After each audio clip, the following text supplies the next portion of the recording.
Formula 1 is planning to double the number of Saturday sprint races on next year's calendar as the controversial addition to the championship gathers momentum.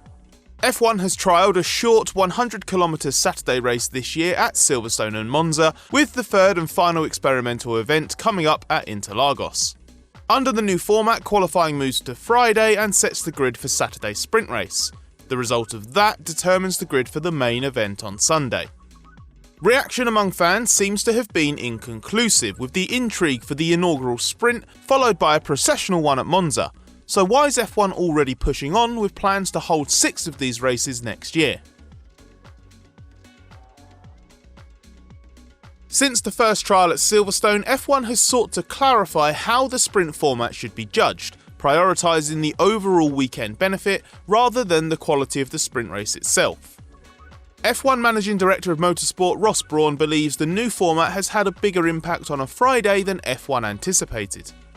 He has been encouraged by the increased interest now generated on Friday because qualifying has replaced one of the 2 traditional practice sessions. That's of great value to promoters in terms of selling tickets, and Brawn claims that every Grand Prix organiser wants to host a sprint race in the future. F1 has been encouraged enough to plan to double the number of sprint events next year, despite avid fans clearly not being sold on the concept. F1 has pushed the narrative that mediocre sprint races have set up 2 dramatic Grand Prix, coincidentally the 2 races this year in which title rivals Lewis Hamilton and Max Verstappen have collided spectacularly. At Silverstone, Hamilton qualified fastest but lost that advantage after Verstappen beat him in the sprint race.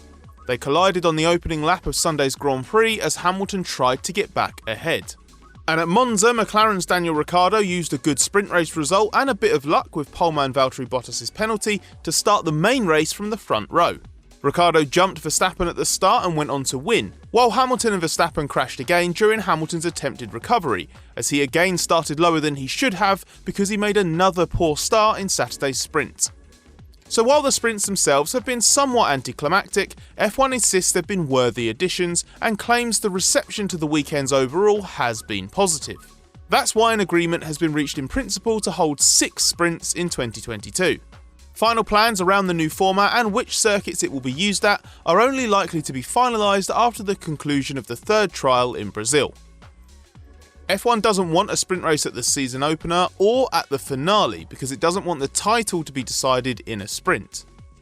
Given the reason for expanding the format in 2022, there is also potential for the number of sprint events to increase even more in the future. Brawn indicated it could become the dominant format if it is justified.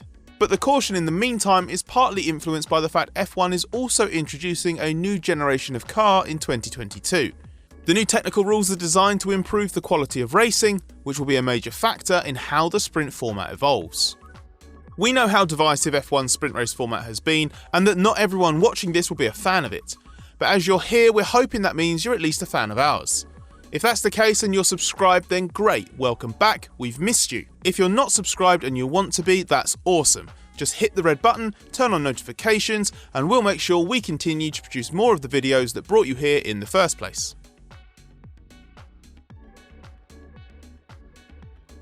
Brawn shares what he calls a broad opinion that Friday qualifying should determine who is credited with official pole position during sprint race weekends, and is optimistic about the change being approved for next year. Determining the pole position holder for the sake of the record books emerged as a discussion point as this year F1 has opted to award the stat to the winner of the Saturday sprint. This decision has proven contentious, with many believing an F1 pole is supposed to reflect single lap prowess, with the likes of Hamilton, Verstappen and Sebastian Vettel all expressing their belief that Friday qualifying should be what counts for the pole statistic. There was a particularly awkward situation at Monza where Valtteri Bottas was quickest in qualifying and won the sprint, yet was still not credited with pole as he had a back of the grid penalty applied. Brawn has admitted that's something to look at, describing it as a consistent comment among fans, drivers and the media. He said it wasn't something F1 had properly considered when it initially devised the format. Another aspect of the sprint weekend that could be altered is the points system. The Saturday sprint currently awards points to its top 3 finishers on a 3-2-1 basis. Brawn says that the initial proposal had been for it to award around 1/3 of the points available in the main Grand Prix. This was ultimately not taken up because the feeling was that F1 needed to see how the sprint functions before it allocated more points. Now that F1 is anticipating to have a larger share of sprint weekends in the calendar, Brawn expects that original points proposal to serve as the starting point for further discussions on what the sprint race should be worth in terms of points. This could also lead to the points being tallied for a standalone prize for the driver who achieves the most success in sprint races over the course of the season. Brawn has entertained the prospect of a so-called sprint champion, saying it would be very appealing to commercial partners. The sprint has picked up a global partner in the form of Crypto.com, which is also sponsoring a new overtaking award introduced this season. And speaking of branding changes, it also looks like F1 will finally start recognising that this is a race. There was a clear effort from F1 to try to distinguish the sprint from Sunday's Grand Prix by encouraging people to avoid calling it a race and calling it sprint qualifying. That strategy was often mocked, and Brawn has acknowledged that everybody has since called it a race anyway, which makes total sense, because even Brawn joked, if it looks like a duck and quacks like a duck, what else are you going to call it?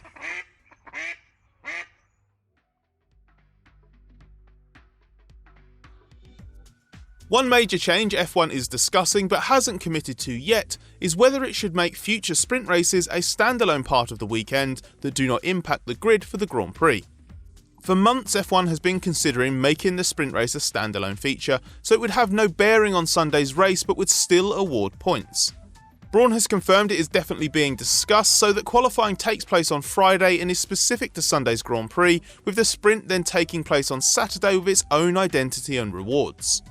But that will not happen for 2022, which will be an evolutionary year for the format.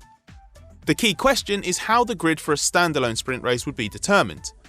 One suggestion is that Friday's qualifying session would be used to set the grid for both the Saturday sprint race and Sunday's Grand Prix. This would be a big risk, and its entertainment value would rely entirely on teams being equally competitive and the next generation car being much better at following and overtaking.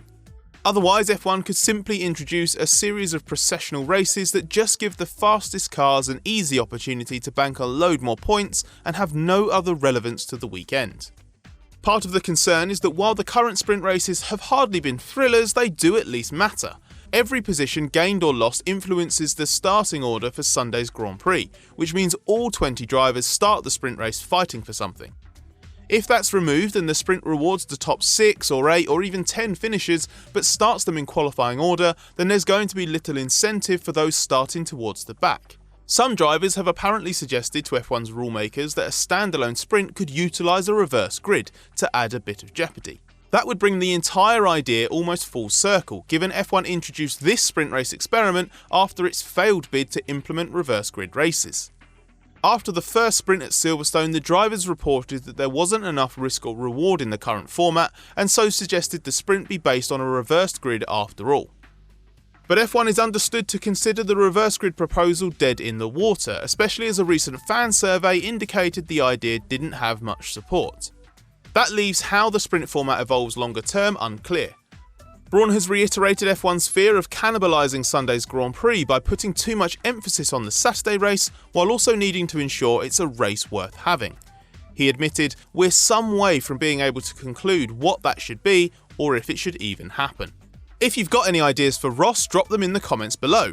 You can also have your say on F1 sprint race plans. And even if you're no fan of sprints, but you do at least enjoy what we're doing, how about leaving us with a thumbs up on your way out as well?